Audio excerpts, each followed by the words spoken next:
Bro Joe மூவில வர emotional சீனா உங்க ஸ்டைல ஃபன்னா பண்ணுங்க ப்ரோ. ஃபன்னா தான இப்ப கிரிட்டு கிரிட்டு முடிக்கிறப்பா. எல்லாரும் தப்பா பேசுறாங்க. அசிங்கப்படுத்திட்டே சொல்ல போறியா ஜோ? அசிங்கப்படுத்துனானுங்களா? அடிச்சே புட்டானுல குடும்பமே சேர்ந்து ஊம குத்துறானுல. அவங்க உன்னை அடிச்சாலும் நீ வாங்கி இருக்கணும். அடிச்சா அடி வாங்கிக்கணுமா? ஒவ்வொருத்தன் தலையா கோழி தலையை திரும்பணுமே திருவி குடும்பத்தோட பெட்ரோல் ஊத்தி கொளுத்துறோம் பாத்துக்க.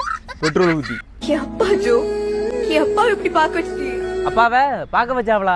என்னத்தவன் அப்பனை பார்க்க வச்சாவ? நல்லா கேட்டுக்க, உன் அப்பனுக்கு சகலம் என் கையில தான். வாயிலே குத்துறான். இரு மங்கட்ட மண்டையன் வெளியே தானே வருவான், கவனிச்சுக்கிறேன். என் லைஃப்ல இனிமே நீ இல்லவே இல்ல. சத்தியமா சொல்றேன். மதி போயிடு போ. ஆமா என்ன கணக்குல நீ போன்னுங்கிறா? உனக்கும் உன் அப்பனுக்கும் வாயில குப்பையெளி போட்ட மாதிரி 1.5 லட்ச ரூபா போட்டிருக்கா. அது எடுத்து போய் இப்ப போறேன். எடுத்து இப்பவே போறேன். போயிடாத ஜோ. அப்படி வா வலிக்கு ஒண்ணு போடுவோம் பாத்துக்கு.